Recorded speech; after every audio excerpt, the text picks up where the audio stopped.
are officially a week away from Idaho's 2016 legislative session kickoff. Things like education funding are expected to be right there at the top of the big topics.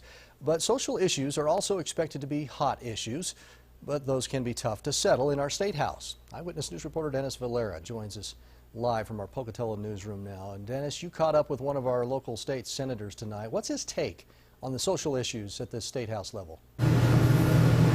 Todd, he feels there isn't enough support for them. Take the Add the Words movement last year. It will likely come up again, and we might have a similar outcome again. It's going to have a tough role again this time. That's how State Senator Roy Lacey feels about Add the Words' chance in Boise this year.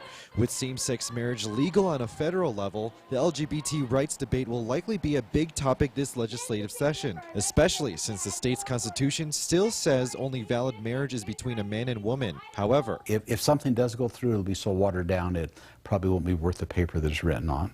It's just not going to allow them the same rights that the rest of us have. Lacey admits he's being negative, but for him it's realistic, given the state's problem with passing social issue policies.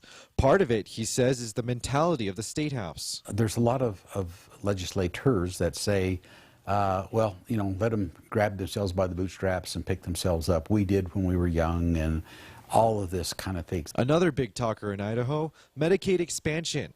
Idaho is one of 17 states not to expand coverage. Lacey feels it's a federal thing, or it's an Obama thing, something like this. They just get their hairs to their neck, stand up and say, we will not do it. With social issues, it's a very, very difficult thing to get across. Lacey tells me other issues in this coming legislative session include Real ID compliance as well as water, depending on how the weather is the next few months. Live in the Pocatello newsroom, I'm Dennis Valera. All right, Dennis, thank you. I will be in Boise next Monday covering the start of the new session for you. Be sure to watch for our live coverage. We do have